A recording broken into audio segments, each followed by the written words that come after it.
የገለጣ መዘጋጃ ቤት ዋና ስራ አስኪያጅ ገዛኝ ቦታራው ይባላል።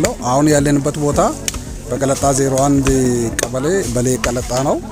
በህዝብ ተሳትፎ ልንሰራ ያሰብናቸው 8 ኪሎ ሜትር መሬት ባለ 10 ባለ 15 እና ባለ 20 መንገዶችን ህዝቡ አሁን በሚታዩት ልክ በራስ ተነሳሽነት ሁሉንም ነገር በማድረግ ትልቅ ልማት ላይ እንዳለ ልናመሰግነው ይገባል። ይህን ህዝብ የወረዳችንን መንግስት አሁን በሚዲያ የተባበራችሁት ህዝቡ በልማት ላይ መኖሩን የሚገልጽ ትልቅ ስራ ስለሆነ እጅግ አድርገን እናመሰግናለን። መንገዱ ያለው ፋይዳ ምንድነው?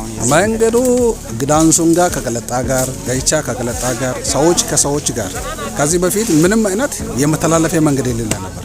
አሁን ግን ሰው መኪና እስከሚገባ ድረስ ቀልጣፋ አገልግሎት ለማግኘት ትልቅ ፋይዳ ያለ መሆኑን ጭምር እንገልጻለን።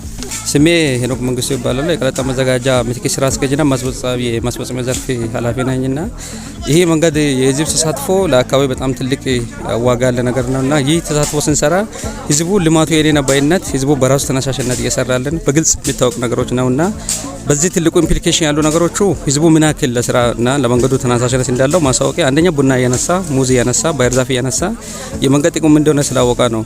የመንገድ ጥቅሙና ፈንክሽኑ ደግሞ ቀጣይ ሰዓት ትስስር ነው። ህዝባዊ ትስስር ለማድረግ ነው። ህዝቡ ብልጽግና መስሎ ቀበሌ ከቀበሌ ጋር ጎጥን ከጎጥ ጋር ማንደረን ከማንደረ ጋር ለማገናኘትና የህዝባዊ ትስስር ለመፍጠር የታሰበ ነገር ነውና እሱን ቀጥሎ የህዝብ መሰረተ ልማት እናሟላለን ብለን ያሰብነው መንገድ መሰረታዊ ነገር ስለሆነ መንገድ ቀድመን እናስጀምራለን። መንገድ ያው እንደሚታይ ጀምሯል።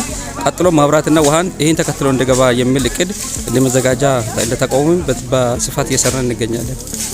መልካም መጨረሻ ላይ ህብረተሰቡ አሁን እየሰራ ያለው በርካታ ህብረተሰብ ክፍሎች ወጥቶ ይሄንን እየሰሩ ይገኛሉ። መጨረሻ ላይ የምትላቸው ነገር ነው? ይሄ ህዝብ እኔ በጣም እውነት ይሄን ህዝብ እኔ የገለጣ 01 ህዝቦችን በጣም ላመሰግን ከልቤ ስለምወድ እኛ እስከ መጨረሻ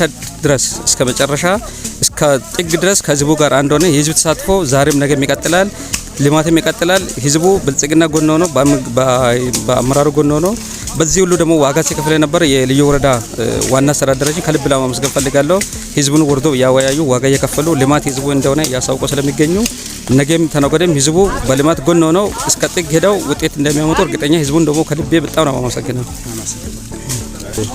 ገለጣ 01 ቀበሌ ፓርቲ አመራር ሲሆን በማዘጋጃው ውስጥ ያለውን ለልማት ስራ በዚህ ማንደር ውስጥ የምንሰራውን ስራ በብቃት ለማስራት ብለን ከማዘጋጃና ከቀበሌ ጋር ከህዝቡም ጋር ተመካክረን በአንድ ላይ ወጥተን ስራ እየሰራን በዚህ ጊዜ እንዲህ ያለ በዚህ ሞራል ስራን ለማስራት ዝግጁ ሆነን በዚህ ሁኔታ ነው ያለነው።